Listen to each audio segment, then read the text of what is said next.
Hello, and welcome to the Science of Mind Health, a podcast featuring how physical activity, lifestyle, and movement impact cognitive well being. I'm your host, Daniel, and I created this show to share practical strategies grounded in cognitive science that support lifelong brain health. Today, we're excited to feature Daniel Lee, who is currently a wheelchair fencing athlete pursuing his Paralympic dream. Before wheelchair fencing, Daniel was a national youth sitting volleyball player, a wheelchair racer, and has completed a 100-kilometer ultramarathon to raise over 169,000 ringgit for the education of underprivileged children. He is also the founder of 360 All Ability, a social enterprise focused on promoting the inclusion of people with disabilities within our society. We'll discuss how sports and movement can improve focus, mental resilience, and overall cognitive function. Daniel, thank you for joining us, and thank you to you two athletes for also joining Thank us you. for today's episode. And let's dive in. So, Daniel, can you tell us about your journey as a Paralympian? Well, for me, I never thought sports was a possibility because I was born with brittle bones, similar to Amiro over there. I have type 1 osteogenesis imperfecta. So, sports has never really been a possibility. In school, PE was the hardest time for me. Not because I was forced to join, but rather I was asked to sit aside. And I never really got involved in sports till after college because every single time I stepped a little bit too hard, I could break a bone. I've broken my bones so often, I lost count a long time ago. Probably not as much as Amiro, but I have the milder form of the condition. But I only started my journey by joining my first 10-kilometer run after college. So there was like 2013 was my first 10-kilometer. I'm dating myself here. But from that 10-kilometer, I went on to 21 kilometers, half marathons. Long story short, I just skipped the full marathon first. I went straight to 100K before I completed my first 42K. I don't recommend it. But that was for a good cause, for a charity cause. And from there, I really started thinking maybe I have some potential in sports. And I started trying to be a wheelchair racer, but no opportunities anywhere. So I started with sitting volleyball. So I played sitting volleyball for the uh, Asian youth level. Went back to wheelchair racing. I was still the only wheelchair racer in Malaysia, so there was no real program or budget or coach in Malaysia doing that. And after a while, because my dream is really to reach the Paralympics. Um, and after some years of pursuing it, I decided to switch sports so that I have a better chance for the Paralympics. And starting this year, I started training in wheelchair fencing. So right now, I'm going through a selection process. I don't know when this podcast comes out. I hopefully I will have been selected for the Para ASEAN team. We'll see. I'll give you an update on that and see where I'll be in a couple months' time. Yeah. All right. And following that, how did you get involved with adaptive sports? And tell us more about why you started 360 All Ability. I started adaptive sports mainly because I wanted to be in sports and there's nothing really around for me. So I basically just made up my own rules, right? So um, I would always think about ways to adapt myself into the situation. So when I joined a public workout program last time, it was done by another company, and they would do it weekly there. I would approach them and I say, "Hey, I know this whole workout thing is not made for people like me, but do you think I can do something? I can work with you to adapt it so that I can do something similar to whatever movements they're doing." And really, so adaptive sports is really my way of including myself into the society, because I realized that no one is really creating adaptations for me to join in. And that's that's the whole reason I started 360 All Ability. It is 360 All Ability is my own company as a social enterprise focused on promoting the inclusion of people with disabilities. Sports is one of the mediums, but I do speaking engagements and trainings to advocate and raise awareness for inclusion of people with disabilities. And we also do programs like this, like partnership with you all to join runs and bring people with disabilities to programs. And so the whole goal of 360 All Ability is to bring people with disabilities to the eyes of the world, the society, because a lot of times people go with the whole principle of out of sight, out of mind. So if I don't see people with disabilities, I assume they are not around. Therefore, yeah, there's no need for accessible toilets or accessible areas. And so, but really, people with disabilities make up 16% of the world's population. 16% doesn't sound like a lot, but if you put it visually, it's 1 out of every 6 people. So if you look around us, every 6 people, do you know someone with a disability? Maybe not. And the disparity between the statistics and what we see in reality is why we do what we do. A lot of times we do it for ourselves as well. We want to pursue excellence and we want to be involved. We want to be part of communities. But at the same time, we also feel that when we do this, it will open up doors for other people. And this is an open question to anyone who wants to answer. How does playing sports help you stay focused and sharp mentally? Okay, this is a great question for me. This is including my career. For your information, my name is Amirul. I've been working as a corporate level in one of the bank, international bank in Kuala Lumpur. I'm a disability pillar advisor for them. And then you being on the weekdays, you been working on office shift, 8 to 5. They'll be stressful, a lot of email. So one of my thing doing on the weekends is sport, because for me doing a sport is make me stay focused. You make a great decision, because when you sport, when you're tiring, you make your mental heart asking you, is it you could finish the running? Is it you want to give up already? So that mental heart bring me myself. It bring me okay. I've done a half marathon. I cannot do 100 kilometers. Insane.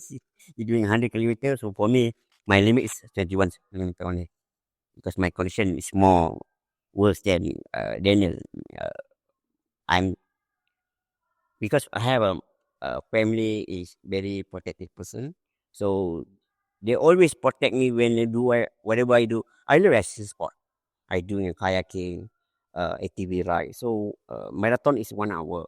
My new hobby, a new including my lifestyle, because for your mental health. Because yeah, I know, because you're working on corporate level, you will have a lot of stress. You deal a lot of people. You see a lot of meetings. So doing a marathon is to make you stay focused. You make your resilient in your life, and then you make a great decision on that. So that's why I'm doing a lot of sport already. Yeah. How about Lauren? Yeah. For me, hi, I'm Lorraine. I'm the Malaysian Blade Runner. I'm 57 years old. I am a certified National Academy of Sports Medicine. My job right now, what I'm doing is I basically train people in the gym. So I'm a strength trainer coach, and I've been that for the last 4 years. But I've been athletic since 8. So my dad's raised me to do strength training since 8 years old. So that's my passion actually. And I will tell you that formerly for 30 odd years, I've been in corporate and then doing now what I'm doing. And I can tell you that if it was not for strength training or for any sports for that matter, there is just too much pressure. You go through depression, especially for me when I lost my limb. My question was, what next? So I went through the depression bout and everything. And then my doctor said, Mom, you love sports. Why don't you start? So I went back to strength training. And then from there, my passion grew. And I have a very supportive orthopedic specialist. She says, Lorraine, you can do this. Be certified, and I'll be your first client. And she's been with me now for the last 3.5 years. So I've seen a lot of people, and I've led a lot of people who are depressed, going through depression, going through menopause, going through lots of stages, trying to cope with, especially corporate. Corporate life is very much different these days compared to those days. It's a lot more, challenging.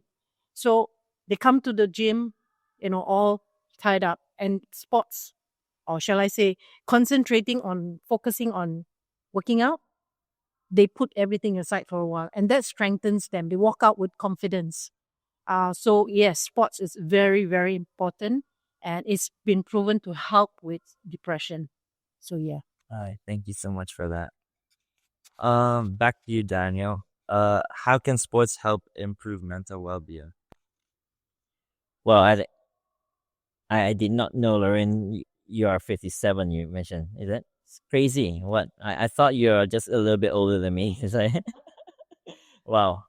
This obviously shows how it is good for your health, not just mental health, but physical health as well. For me, I think sports is a great outlet. I think when we move our bodies, it gives avenue for our minds to be free as well. For me, I feel a real privilege to be able to move. Not everyone has that opportunity or that ability, that privilege to be able to move. I have friends who are paralyzed, neck down, and things like that. So it's not something that I want to take for granted. When I am able to move freely, as a kid, I've always liked going fast with my wheelchair. My parents won't let me do it. But I always feel free when I can feel the wind in my face. So maybe that's why I would go downhill really fast and things like that. So thank God I did not break anything from that. But to me, it's a real privilege to be able to allow my body to move. And I think for mental health, well-being is really having an outlet to exercise every aspect of your body, mind, spirit. And I think everything is connected. So if we are physically ill, it affects our mental well-being. If our mental well-being is not well, then our physical health is impacted. So I think it's all connected. So I think sports is just a very obvious choice to also just improve your overall well-being as a person. Yeah. And following that, what role does physical activity play in building resilience? I started with the idea of wanting to join marathons because I always felt like when I am able to push my body to the limits without breaking my bones, obviously, a lot of times we tend to stop ourselves mentally without knowing it. So I go by Push to Inspire on social media, and it started really beyond with the idea of I push my wheelchair to inspire. It was a very literal translation, but later on, as I thought more about it, it is a philosophy that everyone can push beyond our perceived limitations and our challenges to fulfill our God-given potential. When we do that, we inspire others to do the same. So a lot of times the limitations that we have is perceived. And when we, let's say, when I do push-ups, I will do up until 30, right? And I know I can squeeze in more. On bad days when I feel lazy, I was like, oh man, 30, I'm at my limit. But I know I can push more. I just say, oh, maybe I'm just tired that day. So whenever I do sporting activities, physical activities, it's an opportunity for me to make a choice mentally to see, hey, am I allowing myself to stop at that limit I set for myself, or will I push a bit more? So I think it's a great avenue for me to practice resilience, and that's just a very obvious way of doing it. And when we do that, we can apply that in life. Yeah. And another question for everyone. Have you noticed sports improving your attention during games or in everyday life? Yeah. For me, I just started doing running almost last 4 years ago. So this a sport I think I love it because I see a lot of people like me, then more worse than me can be running for 5 kilometer, 10 kilometer. Like you can see using a blade running. It could be how you running with one leg using the amputee one. So that's make me. I think I can do.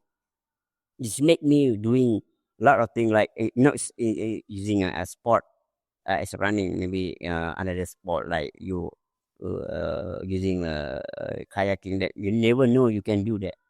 You just try to your limit, that I should try first, rather than you just, oh, I cannot do that, just give up, right? So my life before this, I'm just love playing video game at home, lay down on my bed for my entire day.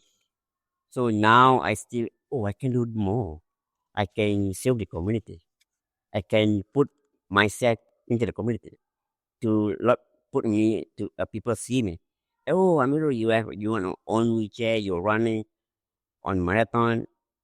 Not everyone can do that. You wake up early on Sunday. You should be on bed on that Sunday, right? So there's something like I push my limits on that. So it bring me focus on my job, my daily job.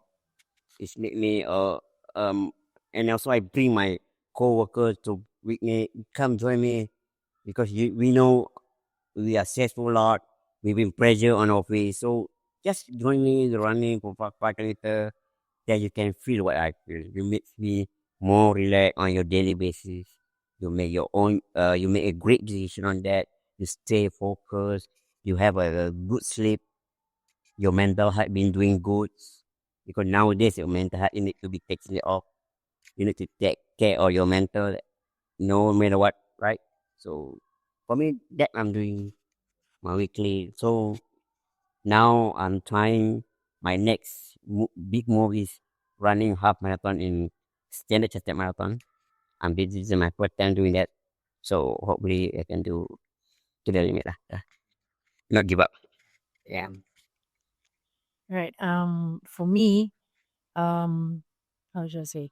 Because I have I have clients, so I have to set a good example. So when I set standard, they have to follow. So even strength training, I always try to lift heavier than the guys so that they have to follow. So what I'm trying to say is that usually the mind fails before the body does. So if you can control your mind, you can achieve a lot of things. So I always tell myself, when I'm about to feel very tired when I'm running, and I said, okay, in an hour's time, this will be over. And that keeps me going. Just put one foot in front of the other. Same with anything that you do in life. If you give up, you've already lost the battle. Keep going. You'll be really astounded at what the body can achieve if you just give yourself that chance to do it. If you ask me 10 years, before I even had this accident, that I'd be doing this, I said, no, I'd probably be sitting in a wheelchair just crying my eyes out. But today I'm doing this because I want to send a message out. Very simple. Bottom line is just keep going. It's not the end. It's just the beginning. Thank you for that. And Daniel, what challenges have you faced in your work, and how did you overcome them? I think challenges I face at work is probably similar to a lot of challenges people face at work. It's not particularly different in nature, I guess. What Lorraine said is really useful and something that I have practiced over the years, to put your one foot over in front of the other, figuratively for me. But I always use this illustration when I learn from my sporting activity. So, like for example, my ultra marathon, and when I did the 100 kilometer, people ask me, how do you do it? I joke and I say I sat through the whole thing, but I tell them that this is how we do it: 100 kilometers, 17 hours. We were going a bit slower because we had to pace other people joining us at different checkpoints. But one thing I noticed is that when we did 3 to 5 km at a time and rest for 5 minutes. 3 to 5 km, 5 minutes, repeat until you finish 100K. A very simple thing to do, but not easy, right? And I realized after the 50th km, I wasn't really thinking about the finish line anymore. I was just thinking about, okay, where's my next 5 minutes break? Yeah, first like, oh man, okay, start again. Where's my next 5 minutes break? And I think a lot of times facing challenges at work is similar to that, or challenges in life. When you see the problem, sometimes some of the problems can be so big you feel like you can't do anything. But all you need to do is just break it down into sizable chunks, set milestones, and before you know it, you finish your 3 to 5 km, you get a 5 minutes break, 3 to 5 km, 5 minutes break, and you reach the finish line. So similarly, challenges are like that. When we look at a problem, sometimes it can be so big, so overwhelming. We don't know what to do. We just get paralyzed in that sense. But take it one day at a time. Take it one small challenge and one small task at a time. And before you know it, you will start to build resilience. Just like when we are exercising, we build muscles that sort of get used to the resistance. And you'll be able to take more and more. And what advice do you have for young people who also want to make an impact? I always believe in having a purpose bigger than just yourself. If you think of anyone in history who has an impact in the world, or I need to specify, have a positive impact. We all want to have a positive impact. We don't just want to have an impact in the world where it's negative, right? So if you want to have a positive impact in the world, think of anyone in history who has made a difference. And you will realize that they live a life that is bigger than just for themselves, right? Because if you just think about yourself, then you don't do anything. Nothing happens. Think of visionaries who don't just think about what they want to get, but what they want to leave behind the world. And so start by having a sense of purpose that's bigger than just yourself. I think that's a good start. And from there, a lot of our decisions made based on that sense of purpose. And another question for you guys. What habits or routines in training help your brain stay calm under pressure? For me, my routine is to wake up earlier. You wake up before 5. You're running a bit. You go to prayer sometimes. Then you go to your own work. For me, I'm doing work from home. So just make my routine every single week. Every single week, I'm doing a marathon because we know we are in KL. We have a cup morning every single week. So I would like to join that running. Pretty easy for me. 2 hours. After that, I go back to my home, go to sleep again. So that routine makes me more confident now. My health here become good. I'm more focused on many things. I can do a lot of work in between them. So that's the thing I love doing sport. Yeah.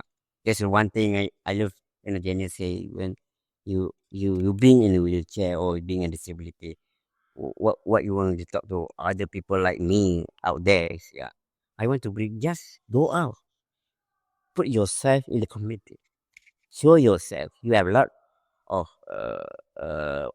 potential, like your mind, like your how you feel, like environment think about you. For me, like example, my daily life when you're working, I'm using a public transport every single day. I'm using a free bus, Grab, shuttle bus. So I'm not doing.